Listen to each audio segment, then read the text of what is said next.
Hello, welcome to my channel the world of সুমনে। আজকে একটু সিরিয়াস নোটে শুরু করলাম। সকলেই জানেন যে এখন কলকাতায় বা ওয়েস্ট বেঙ্গলে, গোটা ইন্ডিয়ায় বা ওয়ার্ল্ডে একটাই ইস্যু চলছে, সেটা হচ্ছে জাস্টিস ফর আরজি কর। আমি আর বেশি কিছু বলছি না, সকলেই জানেন ব্যাপারটা। আমি ভিডিওতে বা আমার চ্যানেল থেকে কোনো রকম কিছু বলিনি। তো যতদিন না জাস্টিস হচ্ছে, সকলে যেরকমভাবে তাদের বিভিন্ন প্রফেশনে তারা প্রোটেস্ট জানাচ্ছে, আমিও সেরকম যতদিন না এই সমাধান হচ্ছে, প্রত্যেকটা ভিডিওতে আমি ভিডিও স্টার্টিংয়েই একটা লাইন বলে ভিডিওটা স্টার্ট করব, জাস্টিস ফর আরজি কর। তো চলো আজকে যে এপিসোড নিয়ে আমরা কথা বলি, এখানে আমাদের এই বৃহস্পতিবার করে মানে লক্ষ্মীবারে আমাদের যে এপিসোডগুলো আসে সেটা হচ্ছে ফিনান্সিয়াল প্ল্যানিং নিয়ে। তো ফিনান্সিয়াল প্ল্যানিংয়ের একটা ইন্ট্রোডাকশন এপিসোড আছে, তারপরে আমি নেক্সট এপিসোড করেছিলাম হচ্ছে সেভিংস অ্যাকাউন্টে কীভাবে আমাদের পয়সা ইনভেস্ট করলে আমাদের রিটার্নটা বাড়বে, আর লাস্ট এপিসোডটা ছিল হচ্ছে ফিক্সড ডিপোজিটে কীভাবে ইন্টারেস্টটা আমরা বেশি পাবো। তো কয়েকজন ফোন করে বেশ আমাকে রেসপন্সও দিল, অনেকের ভালো লাগছে। তো আরও বেশি মানুষজন দেখে জানাও যে আর কী অ্যাড করতে পারি, কী প্ল্যানিং আরও দিতে পারি। তো তাহলে আমার ভালো লাগবে, আমি আমার মতো করে শেয়ার করতে পারি। তো আজকে হচ্ছে এপিসোড 4। আজকের টপিক হচ্ছে গোল্ড ইনভেস্টমেন্ট। তো সকলেই আমরা জানি বা ইন্ডিয়ানদের কাছে গোল্ড একটা খুব পপুলার জিনিস, যেটা এই কিছুদিন আগেই বাজেট ঘোষণা হওয়ার পর থেকে গোল্ডের দাম নিয়ে অনেক ওঠাপড়া হলো। দাম কমে গেছিলো, তখন অনেকে ভাবলো যে দাম হয়তো আরও কমবে, but they miss the chance, দাম কিন্তু আবার বেড়ে গেল। এখন ডেলি মোটামুটি ওই কিছু টাকা কমে, 50 টাকা কমে, পরের দিন 100 টাকা বাড়ে, আবার 200 টাকা কমে, 300 টাকা বেড়ে যায়। এরকম হতে থাকে। মার্কেট বা গোল্ড যে কোনো প্রাইসে কিন্তু কেউ প্রেডিক্ট করতে পারে না।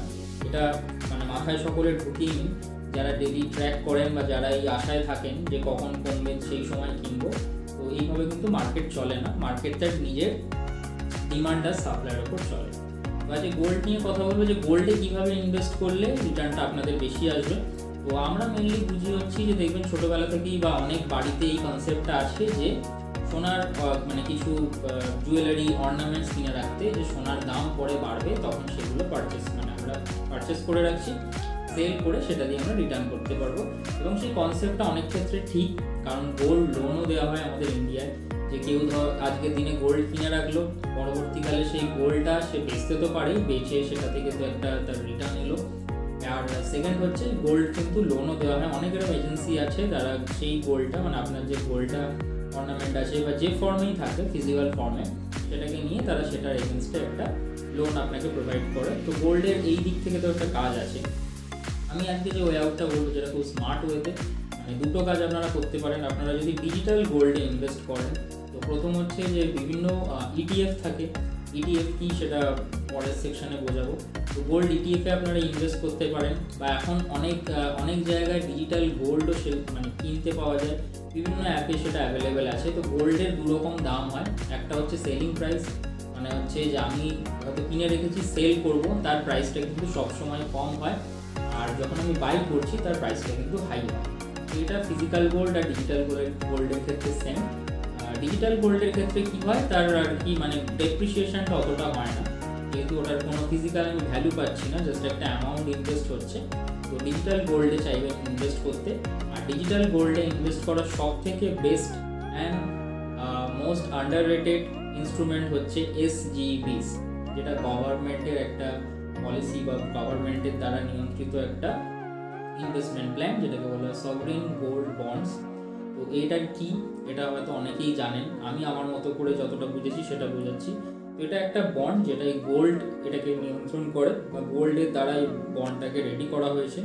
এখানে যদি আপনি এটা মিনিমাম হচ্ছে আপনাকে 1 গ্রাম গোল্ড, আপনি 1 গ্রাম গোল্ড থেকে আপনি মোটামুটি প্রতি ফিনান্সিয়াল ইয়ারে আপনি 4 কিলোগ্রাম পর্যন্ত গোল্ড এখানে পারচেস করতে পারেন।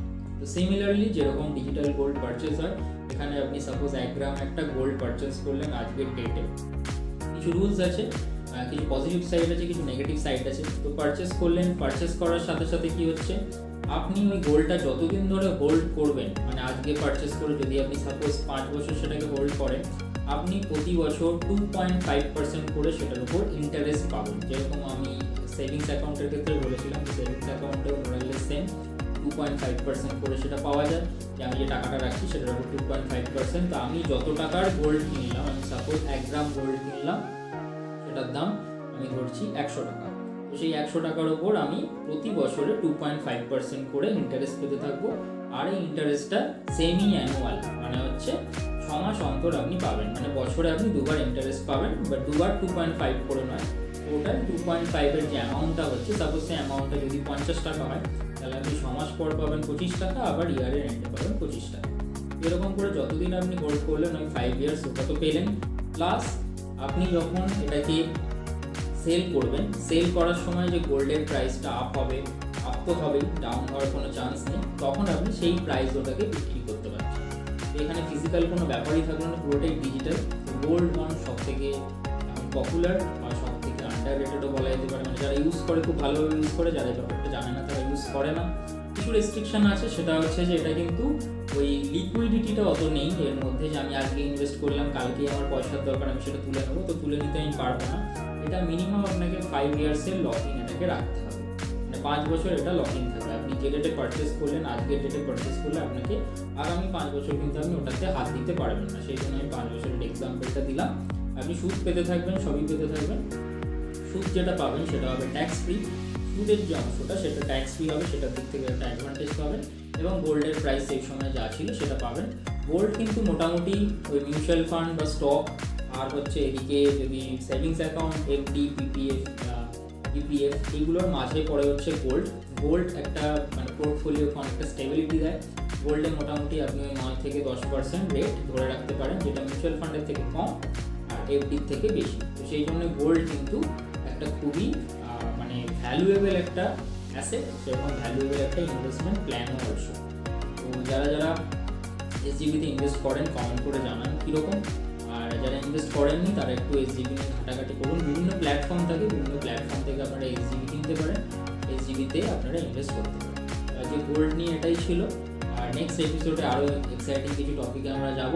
গোল্ডের রিস্ক সেরকম কিছু থাকে না, রিস্ক হচ্ছে যেহেতু গোল্ডের একটা মার্কেট থাকে, তো এটা এবার ঢুকে যাচ্ছি আমরা মানে ফিক্স বলে, এখানে কিন্তু আমাদের এই ক্যাটাগরিতে থাকছে না। আমরা এফডিতে যতক্ষণ ছিলাম এফডিতে ফিক্স ছিল, সেখানে রিটার্ন।